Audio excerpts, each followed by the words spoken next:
Boa tarde a todos. Nós estamos no programa Gerando Saúde. Eu sou Nilvânia, psicóloga. Estou para tirar as dúvidas. Estamos para falar um pouquinho mais sobre um pouco do relacionamento, um pouco de tudo aquilo que envolve as famílias. E eu tenho um consultório, trabalho nesta área também, sou coaching. Então, estamos aqui para tirar suas dúvidas. Você que está nos acompanhando, que está conosco, mande as suas perguntas, que hoje nós falaremos sobre família, relacionamento familiar, a construção desta família, os problemas que às vezes nos envolve em torno da família.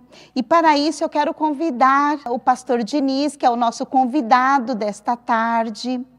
Eu quero convidá-lo, ele é doutor dentro dessa área de família e ele vai estar junto comigo. Nós vamos estar falando sobre as famílias. Vamos lá? Vamos colocar o doutor Diniz aí para nós falarmos um pouquinho a respeito. Pastor Diniz, boa tarde.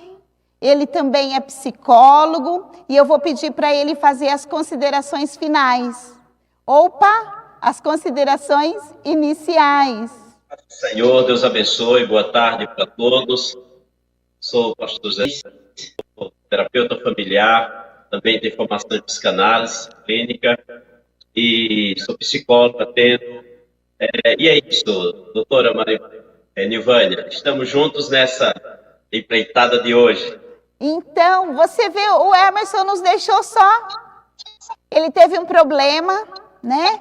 E ele não pôde estar conosco. Então, eu vou dar continuidade e nós vamos aí fazendo o programa acontecer. Eu sei que o pessoal que está nos assistindo vai mandar perguntas sobre essa área dentro da família.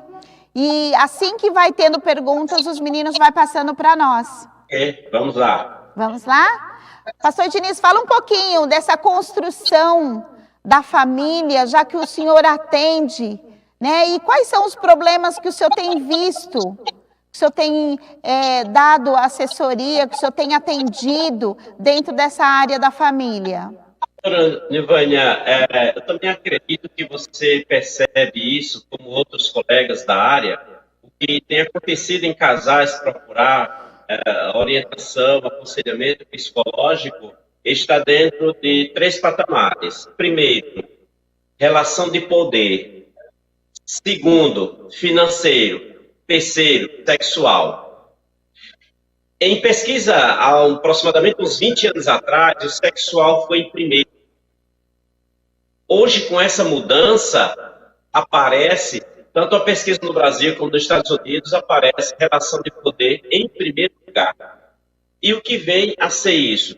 Os conflitos, as mudanças que têm acontecido na sociedade, a mulher ser inserida no mercado de trabalho com mais intensidade, nas universidades, na busca da sua própria identidade enquanto mulher profissional, além de ser mulher mãe, esposa e etc., isso tem acontecido vários tipos de conflitos. Então, o que mais tem aparecido na clínica é esta relação de poder, e muitas vezes o casal não percebe que o conflito maior está sendo sobre a relação de poder.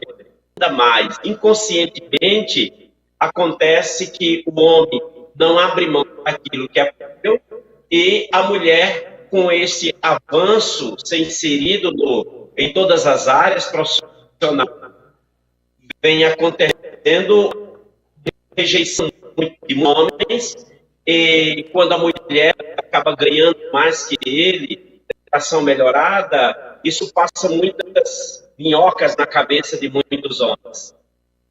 Então, assim, o senhor está dizendo para nós que a relação de poder entre o que o homem consegue, a mulher consegue, essa inserção da mulher no mercado, o fato dela ganhar um pouco mais, isso tem afetado o relacionamento, então? Muitos relacionamentos. Eles têm tido dificuldades em trabalhar com essas modalidades novas. Pastor Diniz, nós sabemos que as mulheres hoje, né, antes do casamento, já são mulheres independentes. E o fato de serem independentes depois vai ao casamento e já às vezes muito bem sucedidas. E quando chega a esse casamento, você acha que é a mulher que tem dificuldade de se relacionar dentro desse casamento, ou é o homem que tem essa dificuldade? Ou seja, esta mulher já vem com uma certa independência quando ela chega no casamento, porque nós mulheres temos o papel dentro desse casamento, né? E às vezes ser independente fora do casamento, quando chega dentro do casamento, a mulher não consegue se inserir como aquela que domina, que organiza o lar. Ela ainda quer ser independente sem ter, vamos dizer assim, uma dependência do homem. Isso, às vezes a dificuldade nesse sentido é mais do homem. O que eu tenho percebido é mais do homem. Porque muitas vezes ela se aceita, está na relação, cuida de filhos, atividades de casa e ainda trabalha. Então, quando ela era apenas cuidadora e ele era provedor, tudo bem, cada um no seu papel. Mas como mudaram as coisas, os papéis viraram funções. Então, hoje a função da mulher, função mais papel, algo rotulado. Não, a função da mulher, ela vai à casa, lava a louça, cuida da criança. O homem também pode lavar a louça, porque deixou de ser papel, é função, e função cobrir a necessidade que há na casa, no relacionamento na família. Por quê? Porque a mulher também está sendo provedora da casa, ela ganha e cumpre algumas atividades, algumas necessidades de casa com seus proventos. Então, ela passou também a ser cuidadora. E o homem tem dificuldade nisso. Muitos estão no modelo passado, eles chegam no trabalho, digamos assim, vai para o sofá, fica com os pés para cima assistindo TV. Quer dizer, quem vai arrumar? Que a mulher também trabalhou. Quem vai arrumar a casa, quem vai cozinhar, quem vai lavar a louça. Então, a dificuldade que muitos deles têm, os que vêm do modelo passado. Essa nova geração, eu percebo que tem um conflito, mas de encaixe, de compreensão, porque muitos homens modernos já se aceitam em cumprir as funções, as necessidades de casa, não vê como um peso, não vai cair a mão, não vai deixar de ser homem se ele lava uma casa, lava um prato, enfim. Ele entende que essas funções são para os dois, só para um. Então, a mulher, ela se aceita, mas o homem tem mais dificuldade de se aceitar. E na questão de relacionamento, quando a gente pensa na comunicação, Pastor Diniz, o que o senhor tem visto, né, nos atendimentos que o senhor faz? Qual é a maior dificuldade desta comunicação fluir no relacionamento? Deveria haver uma avenida fluida. E não a curva da direita é a minha, da esquerda é a minha. É como se a pessoa olhasse para o seu próprio umbigo. Então, se eu olho só para mim, não estou nem aí para o outro. Mas o outro veio para somar a mim e vice-versa. Mas se eu não tenho essa visão que o todo tem que se completar, aí não dá certo, vai criar problema, divergência, desabafo e uma série de outros comportamentos. Não deveria olhar para o umbigo. Até falei outro dia que a equação, a matemática para o casamento é uma matemática diferente da que nós somos acostumados, né, a ensinar, que 1 mais 1 é igual a 3. Nesse sentido, a equação é diferente de casamento. 1 mais 1 é igual a 3. Onde eu mais tu é igual a nós. Os dois precisam cuidar do terceiro ser, do terceiro campo, que é o nós. Então, quando eu olho para a polaridade, eu esqueço a individualidade. Ou seja, eu cuido de mim sem deixar de cuidar do outro. Dois cuidamos da relação. Então, não é função nem papel de um cuidar da relação. Dos dois cuidarem da relação. Esse é o terceiro campo. 1 mais 1 é igual a 3. E aí entra, pastor Diniz, também naquilo que eu iniciei falando e que acho que nós falamos também a semana passada. O quanto é importante o outro compreender esse parceiro dentro das suas limitações. Ou seja, dentro do período de namoro, já se é muito claro quem é a pessoa. Né? Muitas vezes nós temos que abrir muitos olhos no período do namoro, porque quando estamos dentro do casamento, nós temos que fechar um pouquinho aqueles olhos, entender um pouco mais aquela pessoa, aceitá-la dentro das limitações dela, para que a gente possa prosseguir como um casal. Correto. Então nós temos essa questão. Perdão. Pode continuar. O que é que tem no outro que me... Se eu aproveitar, se eu potencializar isso que me completa, eu irei me encontrar com mais facilidade. Porque não tem ninguém perfeito, portanto não existe casamento perfeito. Existe bons casamentos porque existem boas pessoas. O que tem em mim de excesso é o que passa por outro. Então preciso compreender isso. Então, na fase do namoro, muitas vezes não dá para perceber. E quando eu celebro os casamentos, eu digo para os nubentes, você está abra bem os olhos. Agora, quando casar, fecha bem os olhos, porque vai aparecer muitas pessoas para dizer, meu Deus, onde estava aqui, não tive paciência. Agora é hora de fechar os olhos e cuidar do que você tem. Então, isso é muito importante, né? Isso que você está dizendo. Porque muitas vezes nós queremos que o outro se enquadre naquilo que eu preciso. E eu também, muitas vezes, nós estamos esperando que o outro tenha bolinha de cristal e que nos faça, nos atenda com aquilo que eu estou querendo desse outro sem que ele diga. Então, essa comunicação, ela termina sendo bastante afetada quando eu espero do meu cônjuge aquilo que eu não falei. Então, queria pouquinho que o senhor relatasse um pouquinho dessa questão para a gente entrar numa outras perguntas. Então, é exatamente isso. Acontece que pessoas, casamentos, famílias, às vezes vêm falar na clínica, porque eles percebem que o profissional não tem partido, não é do lado do homem, do lado da mulher, nem do filho, não, é do todo. Enquanto os profissionais, ele dá voz ao excluído, esse excluído, ele se encontra, ele se acha. E até na relação, no casal, um deles pode estar excluído. Ele está fora de si, do que ele imaginava, a pessoa imaginava que pudesse ser nessa relação. Mas quando acontece esse rompimento, aí a pessoa fica desajustada e a comunicação é prejudicada, ela fica perdida, quem quer ficar no relacionamento, toda hora quer sair, e assim a pessoa vive uma vida não muito feliz.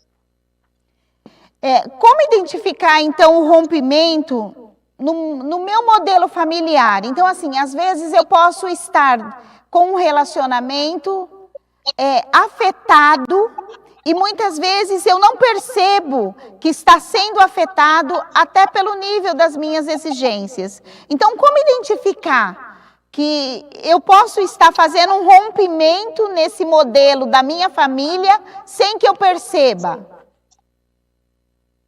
Bom, primeiro identificar qual modelo. Existe, eu sei que muitas pessoas estão nos assistindo, nos ouvindo, e é interessante para que também elas sejam impactadas, possam refletir que a mudança acontece pós-reflexão. Então, primeiro vamos lá e falar pelo menos de 2 modelos de família. A minha direita é um tipo de família, a esquerda está um outro tipo de. Então, a família da minha direita, eu vou chamar de uma família aglutinada. O que é a família aglutinada? É aquela família que está sempre junto, unido, se conversa sobre tudo, sobre todos. Todo final de semana, ou quase todos, querem estar em casa, fazendo um churrasquinho, e manda a mensagem lá, me traz refrigerante, me traz a café, etc, etc, eu levo isso, eu levo aquilo. E eles sempre estão juntos. As crianças estão ali correndo, brincando, mas sempre estão juntos. Esta é a família aglutinada. Na família aglutinada, existe um patriarca ou uma matriarca e que está no topo. E as pessoas desse modelo de família consideram esta pessoa de modo que, para pequenas coisas, para detalhes, necessita da sugestão desse patriarca, da matriarca. Nesse sentido, o eu, o self de cada pessoa, ele é pequeno no modelo de família aglutinada. Já no modelo de família espaçada, o eu de cada um é enorme. Passeia nesse modelo de família aquela frase, aquela ideia de cada um por si. Se vire, eu não quero nem saber. Se vire. Essa é a linguagem, muitas vezes, do pai, da mãe, dos mais velhos, etc. Onde o eu de cada um é enorme, cada um faz o que quer. Então, não respeita a hierarquia, não respeita limites, não tem quem dê aconchego, carinho, atenção. Eles se cruzam no corredor de casa, porém, eles não sabem conversar sobre o outro, as carências, as necessidades do outro. Então, partimos do princípio de pelo menos dois modelos de família, o aglutinado e a família espaçada. Agora, existe uma ordem, e nessa ordem podemos falar sobre o pertencimento, uma ordem de equilíbrio, a manutenção do sistema também, sistema familiar que eu quero falar. E quando uma dessas ordens, elas são quebradas, aí acontece o rompimento. E o rompimento é que, às vezes, é difícil de perceber. Quando o sistema é quebrado, acontece o rompimento de alguém ser excluído, ou alguma coisa que era importante para o controle do casal da família, ele é excluído. O problema hoje tem a ver com o emaranhado da família do passado. Então, eu trago um rompimento e não sei lidar com o rompimento. Afastado da minha família, pode ser por causa do meu modelo de trago. Em outras palavras, perdão. Sim, então o senhor está dizendo que esse grupo, que é cada um por si, né, ele está trazendo, então, um modelo do que foi o grupo familiar que ele viveu, é mais ou menos isso? Isso, da família de origem. Se essa família de origem não foi treinada ao carinho, ao abraço, ao elogio, ao presente no aniversário, importar-se com as pessoas, esse caminho, esse grupo de família exata não teve essa preocupação nem o treinamento. Agora você imagine, uma pessoa, um jovem, vamos imaginar uma moça desse modelo de família, casa-se com um rapaz desse modelo de família aglutinado. Então, quando ele casar, ele disser assim, final de semana, vamos lá para a casa da minha mãe. Ela até vai no começo. Aí, na outra semana, bem, amor, vamos lá para a casa da minha mãe. Na terceira vez, ela vai falar, ela não vai suportar. Ela disse, toda semana tem que ir para a casa da tua mãe. Pelo amor de Deus, eu não aguento mais. Porque ele treinado ela não foi treinado a. ou que está na pessoa, na identidade, na constituição do sujeito, é um afastamento. Eu não preciso estar lá. Eu sei que estão bem, eu ligo, etc. Não preciso. Mas para o outro tem a necessidade de estar, de conversar, de brincar. Ou seja, né, é como se ele, tudo aquilo que ele viveu na família dele, ele vai começar a construir na sua. Então, todos os significados, né, tudo aquilo que ele viveu, tudo aquilo que ele percebeu, está dentro dele. Então, para ele romper isso, ele vai ter uma dificuldade grandiosa. E isso interfere também nesse relacionamento. Correto. E como interfere? Precisa, quando eu estou com um casal, que é nessa situação, que acontece muitas vezes, né? O profissional faz a pergunta para buscar a resposta da família passada. Buscar resposta no emaranhado. Porque quando foi quando foi feito o rompimento, também aconteceu a descoberta dos seus emaranhados. Então, as perguntas de buscar a resposta lá. Não sou eu que vou buscar a resposta, eu profissional. Quem vai buscar a resposta é o paciente, é o cônjuge, se está o casal ali, eles vão buscar as respostas no emaranhado que foi criado pela própria família de origem. Para eu conseguir sobreviver aqui na família atual, família real. Então, olha, o senhor está querendo dizer para nós, né, o quanto é importante, você que nos ouve nesta tarde, comece a observar o seu relacionamento, comece a observar como é que está a sua família. Se você tiver alguma pergunta, mande pergunta para nós. Para que nós possamos atender, responder, falar um pouquinho com você. Se vocês já têm perguntas aí, pode colocar pergunta para nós. Que aí o pastor Diniz já responde, já interage conosco nesta tarde, já tira algumas dúvidas, já que ele é um doutor dentro dessa área de família, dentro dessa área de relacionamento. Então, assim, toda vez que se junta, né, do jeito que o pastor Diniz está nos colocando nesta tarde, está dizendo para nós, olha, são juntados nesta família duas pessoas com polos totalmente diferentes. Pode ser que venha também dos aglutinados, como o pastor Diniz colocou. Os dois venham do mesmo jeito de ver a família, de sentir essa família. Mas pode ser que não. Não é assim, pastor Diniz? Sim. Vindo de polos. Identificar diferenças. Pode ter o problema e não interpretar que ela é o problema. Nosso relacionamento, nosso casamento tem um problema. E não o fato de estarmos casados é um problema. Então, quando um não gosta, não consegue estar junto, num aglomerado de pessoas, de famílias, enfim, participar das festividades, dos eventos, ela se sente mal, essa pessoa precisa entender que o seu cônjuge faz sentido.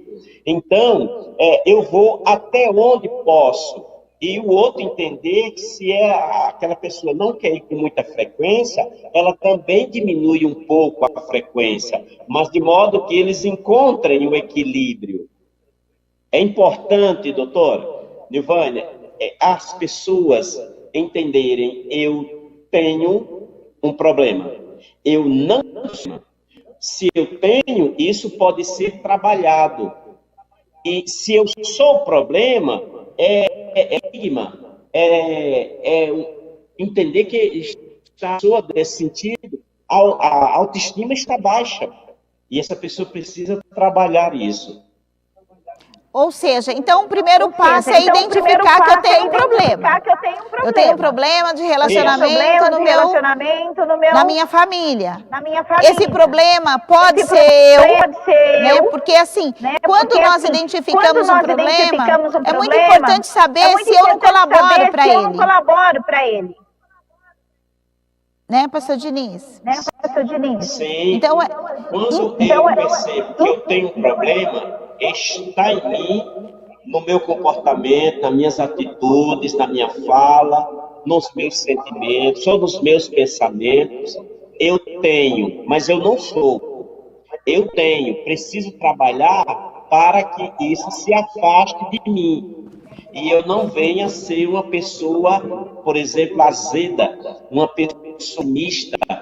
Então, tem coisa que está em mim porque eu aprendi, mas percebi através do outro que eu posso deixar de ter, e aí eu vou trazer isso. Quando a pessoa cria como para si, aí ela vai dizer que eu sou o problema, a vida está assim porque eu sou um problema, meu casamento está assim porque eu sou um problema, enfim, é porque ela se rotula, não deve se rotular, deve se trabalhar aquilo que percebe que é um problema em você, na pessoa. Como se organizar para isso, hein, pastor Diniz? Quando a gente pensa em problemas familiares, como fazer esse jogo, atender essa expectativa que pode fluir nesta família, pode fluir nos filhos, essa expectativa, porque um joga a expectativa para o outro. Então, de que forma que podemos assimilar isso dentro da própria família, sem um jogar a expectativa para o outro, ou até mesmo jogando, ou até mesmo esperando que o outro possa nos ajudar vamos dizer assim, a melhorar esse relacionamento? Doutora, jogar bem o jogo nessa expectativa ter muito cuidado. Os cônjuges precisam ter cuidado para um não ser um agressor e o outro o agredido. Precisa ter muito cuidado.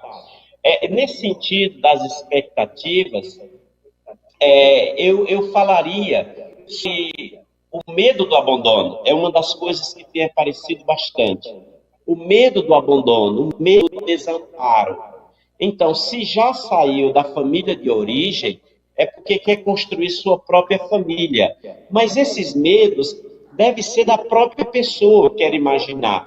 Acontece que, quando aparece na clínica, aparece a pessoa com seus medos, mas ela não fala sobre esses medos. Você já imaginou um cônjuge que acha assim, eu não devo falar das minhas fraquezas, porque senão meu marido, minha esposa, vai me deixar. E esse deixar já está na cabeça da pessoa. Ela acaba falando, se comportando de modo que potencializa aquilo que já está no agressor. Se existe o agressor, certamente é que existe o agredido. Agora, nesse sentido das expectativas, o que o outro espera de mim? Seria uma pergunta muito interessante para se fazer. O que o outro espera de mim? O que eu espero do outro? E isso não ficar no campo da subjetividade. Isso precisa ser dialogar, transformar o pensamento em palavras e perguntar o que eu penso que ela pensa. Então eu tenho que sair desse campo do pensamento, do raciocínio, para a fala, o logos, o diálogo, a aproximação. Eu penso que você pensa de mim isso, isso e isso. É isso que realmente você pensa de mim? E escutar o outro, que de repente tem argumentos e que vai massagear, vai me levar para cima. E eu ouvi coisas que eu não esperava de ouvir dessa pessoa. Outra pergunta o que devo dizer para o outro? É se perguntar o que você deve dizer. E como você encontrar a resposta? Você deve dizer naquilo que está a sua dúvida. imagino que o outro espera de mim. Não só a expectativa no outro, também tem que ser nossa. O que eu imagino que o outro espera de mim. Então, se eu fico esperando que uma bola me responda, não vai responder. Precisa perguntar para o outro. Bem, o que você espera de mim? O que você espera nessa relação? Isso, mesmo que seja aquilo que a gente quer, mas precisa escutar. O casal precisam perceber as diferenças que há entre eles e trabalhar essas diferenças para somar e não para dividir, não para subtrair. Perceber as diferenças para somar. Então, dentro desse relacionamento, é muito interessante, pastor Diniz, não sei como que o senhor tem visto, como o senhor tem analisado, como o senhor tem atendido, mas é tão importante, né, que as pessoas elas parem para ter esse diálogo, elas parem para uma ouvir a outra. E ao mesmo tempo, quando isso acontece, elas vão estar dando um feedback também. Elas vão estar falando, olha, eu espero isso de você, mas isso, você é muito boa. Né? Então, é uma troca, que ao mesmo tempo que eu digo que eu espero, eu também tenho que elogiar já o que eu tenho. Não sei se o senhor tem observado se essas trocas de sentar e um relacionar com o outro, se tem somado nessa questão. Se ambos têm falado, se o senhor tem alguma sugestão na forma desse diálogo acontecer, como uma forma de melhorar, uma forma de ser mais fácil esse diálogo. Então, é interessante que a doutora fala. Fábio de Mello, ele escreveu uma obra muito interessante, Devolva-me a mim. Então, quando existe expressão implícita em um dos cônjuges, ou em algum membro da família, quando diz, devolva-me a mim, dá-se a entender que o meu eu, a vida, meus gostos, elas estão no outro. Quando alguém grita, devolva-me a mim, é uma necessidade de completude. Nesta relação conflituosa, existe o sequestrador e o sequestrado. Ele fala nessa literatura, o sequestrado na relação, onde um casou por amor, casou para se complementar. E aí descobre-se lá, no meio do caminho, descobre-se que um está sendo sequestrador do outro, onde um pode e o outro não pode. Um só tem dever, um só tem obrigação, o outro também não tem direitos. Que é isso? E não pode existir isso. O sequestrador é aquela pessoa, a relação, onde só um pode e o outro não pode. Um tem direito, o outro não tem. Um tem privilégios, o outro não tem. Um tem alma, o outro não tem. Porque a alma daquela pessoa que é sequestrada está na mão do sequestrador. O sequestrador pode tudo, está com a chave, tem condomínio de tudo. E a pessoa se permite a isso. Por Nossa, que interessante, pastor Diniz. Da literatura, devolva-me a mim, é um grito de quem está excluído. Ou seja, o grito de quem está excluído, o grito de quem não tem voz na relação, o grito de quem somente dá. O mais interessante, né? Nós estamos com o pastor Diniz já aí conosco, e ele falou uma coisa muito interessante, o quanto dentro do próprio relacionamento conjugal, pode anular pode anular a presença desse outro. A presença desse Eu achei outro. muito interessante, Eu pastor achei muito Diniz, interessante, essa pastor sua Diniz, fala, essa quando sua o senhor fala, comenta, quando o né, senhor que comenta, devolva o né, meu que eu. devolva o meu Ou eu. seja, né, Ou dentro do seja, né, dentro relacionamento, do parece que eu não tenho, eu não existo, eu não tenho voz. eu não tenho Então voz. é muito Então interessante é isso que o muito senhor falou. interessante isso que o senhor falou.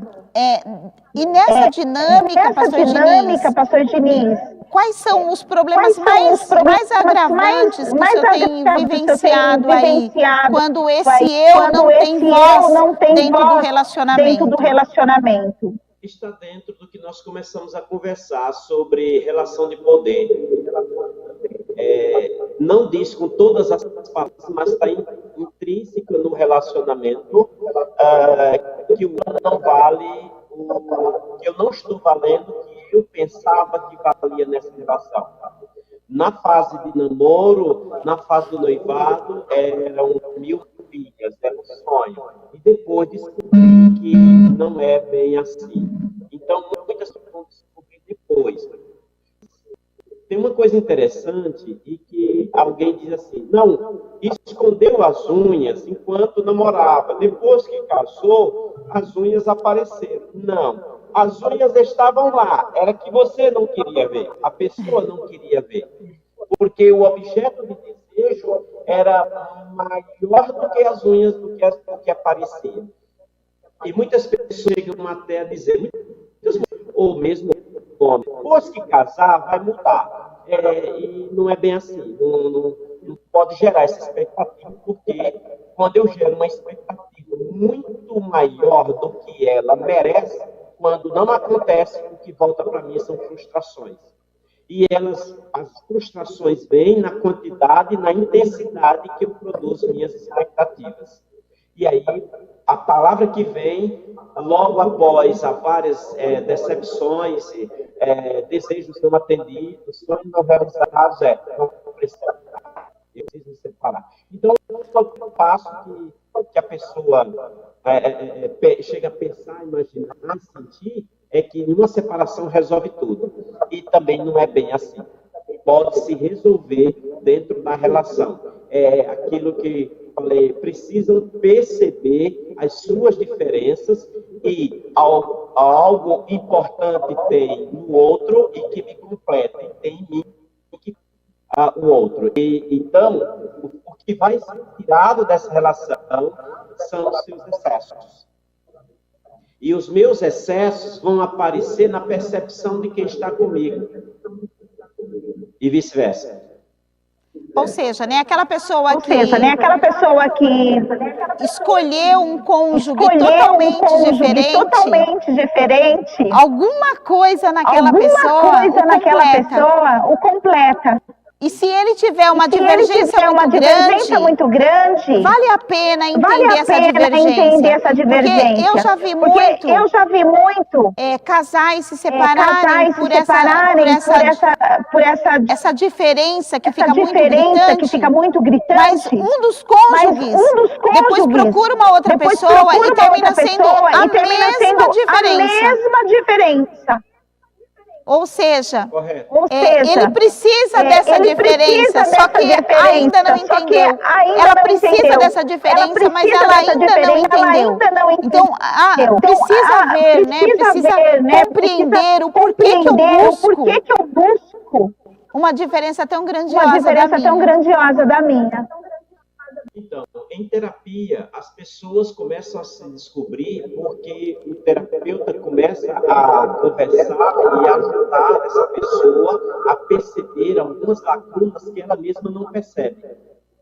Então, quando o profissional de saúde mental aguça isso para a pessoa e faz ela perceber, não é que o profissional ele vai completar, não vai completar. A própria pessoa fará uma análise de aquilo que está de si mesmo e ela vai buscar a resposta em si mesmo, no seu próprio emaranhado estar as respostas, que as pessoas não percebem que no seu emaranhado tem respostas. E passa a compreender a sua falta, né? a busca de um complemento. Porque o casamento é um complemento, né? Tanto uma mulher, a mulher como o homem, eles vão e buscam um parceiro exatamente porque querem conviver a dois. Mesmo que depois haja essa divergência, depois haja essa diferença muito grande, que já vem exatamente para um compreender o outro. Isso é muito legal. Precisa entender o que é meu, que vem da minha família de origem e está incomodando o cônjuge na relação, na família aqui, que é meu. E a quanto eu estou disposto a melhorar aqui, o trago da família de origem. E o cônjuge é o quanto eu estou paciente para suportar as diferenças, o distanciamento que existe entre um e o outro. Então, quando eu quero pagar para vivenciar isso. Quanto eu suporto esse distanciamento. Quanto eu espero conseguir melhorar o relacionamento, se essa pessoa melhorar. Então, tem pessoas que ela tira lá para completar o outro. Ou seja, ela deixa os seus afazeres, seu lazer, suas atividades, deixa de fazer o que gosta, muitas vezes para atender o outro. E às vezes esse outro não percebe o tamanho do sacrifício que a pessoa está fazendo para dar conta desse relacionamento. O senhor falou uma coisa muito interessante. Quando o senhor mencionou os medos. Né? Então, o senhor mencionou medo de ficar só. Né? Que às vezes um cônjuge se submete a determinadas situações dentro do relacionamento porque tem medo de ficar só. Tem outros medos que o senhor identificou nesses atendimentos que o senhor faz dentro desse relacionamento conjugal? Existem os medos. Quando o esposo trabalha e a esposa não, aí já vem o medo baseado no financeiro. Quando ele vem de um relacionamento onde, por exemplo, ela saiu da família de origem e deu graças a Deus porque saiu e lá não estava vivendo bem, não sentia como parte daquela família e o casamento, de qualquer forma, foi uma escape, uma válvula de escape. Então, ela sente dessas situações para não voltar para a família de origem, porque sabe que não é a mesma coisa e que se voltar, volta pior. A coisa lá piorou, digamos assim. Existe o medo do abandono quando já foi abandonada pelo pai, ou pela mãe, ou pelos seus cuidadores. Então, o casamento, estar com outra pessoa, é uma válvula de escape. Então, ela tem medo do marido, da esposa, o abandonar e a pessoa fica a ver navios, fica na miséria. Ela entende dessa forma. E se ela já passou por alguns de desamparo, de cuidado, de proteção, teme que agora esse outro vai meu patrão que vai pôr para fora, o casamento que vai acabar, minha filha que não vai querer dar importância a mim, me dar atenção, meus amigos vão ser assim, paranoias que a pessoa cria, e isso baseado no medo do abandono. E esses medos, eles podem gerar rompimento de um relacionamento, Pastor Diniz? Você acha que esses medos, eles podem terminar a relação conjugal, por potencializar alguns desses medos? Muitos casamentos já se acabaram por não administração do medo. Eu diria para essas pessoas, homens e mulheres que estão assistindo, procure, se não consegue fazer sozinho com seu cônjuge, procure fazer a terapia, procure um profissional de saúde mental, um terapeuta familiar, para vocês, para o casal, estar tratando esses medos. Às vezes o medo é só de um, não é do casal, é só de um, mas está atrapalhando a relação, é hora de procurar um profissional para receber ajuda. Poderá receber perguntas que não imaginava, poderá fazer algumas atividades, atividades que são passadas para casa durante a semana e a pessoa vai ser ajudada. Muitos casamentos têm salvos depois que recebe a ajuda psicológica. Então, eu diria para esses casais que estão em conflito, primeiro, perceber qual a raiz desse conflito. Depois que perceber, sentar e conversar com a guarda baixa. Não nariz empinado, mas com a guarda baixa.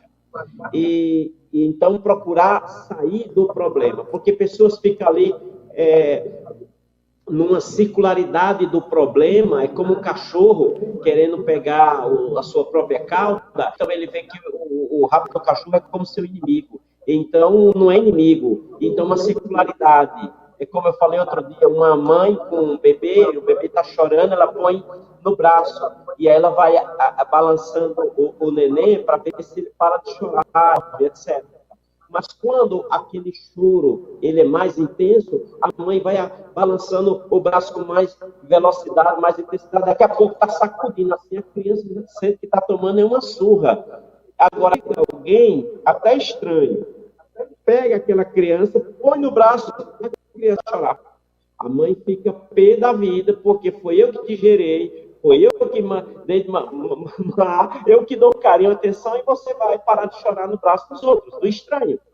Então, esse momento, para a criança, ele é agressivo. Ele é agressivo. Então, precisa os dois sentarem, conversar. Depois de perceber as diferenças, ver onde está baseado esse medo e falar, porque às vezes o que diz, às vezes não é de fato o que é real. Não é realmente o que se faz. Diz uma coisa e faz outra. E fica aquela lacuna, aquele no casamento, na família, nos cônjuges. Sim. E isso não faz bem para a saúde do relacionamento. E mesmo porque, né, além de não fazer bem, esses medos, ele toma uma proporção dentro desta família, dentro deste cônjuge, que pode gerar até as doenças emocionais. Né? A pessoa começa a ter os seus pensamentos obsessivos em relação a determinadas coisas dentro do relacionamento. Então, para você que nos ouviu nesta tarde, você que está junto conosco até esse momento, nós falamos sobre família, te demos um pouquinho só, falamos de coisinhas básicas que acontecem na família. E o pastor Diniz, ele nesta tarde, ele foi um dos que nos ajudou a esclarecer um pouquinho mais sobre o relacionamento familiar, o relacionamento. Eu gostaria, pastor Diniz, nós já chegamos ao nosso final do nosso programa. Então eu quero que o senhor faça as considerações finais. O quanto foi importante também o senhor estar aqui conosco. O senhor pode fazer as considerações finais, por favor? Eu quero agradecer a direção do programa, agradecer a sua pessoa, seu profissionalismo, esse espaço que você me permitiu para externalizar algum conhecimento aqui, contribuir, agradecer também o nosso pastor, presidente, o pastor doutor Elias Cardoso, agradecer aos nossos ouvintes também por estar nos dando essa audiência, e agradecer a Deus por esse momento. Nossa, eu só tenho aqui a agradecer. E quando precisar, dentro da possibilidade, estaremos prontos para atender. As pessoas podem entrar em contato, acredito comigo, com você também, pelo WhatsApp, Facebook, pelo Instagram, e também a gente fazer esse evento, tirar essas dúvidas. Ok.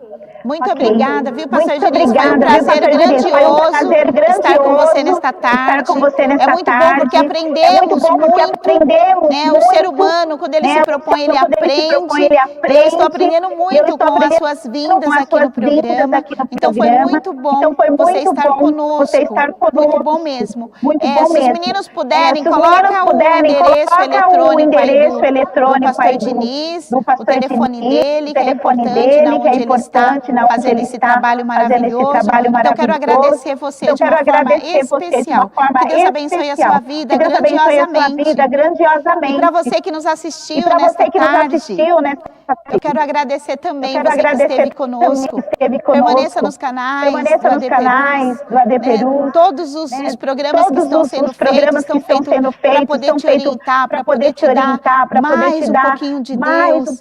Então, eu quero agradecer grandiosamente ao nosso pastor presidente, pastor doutor Elias Cardoso, a nossa missionária Lígia Cardoso. Eu quero agradecer a toda a diretoria, a presidência desse ministério, por estar nos dando essa oportunidade de falar um pouquinho mais, de poder levar um pouco mais de informação.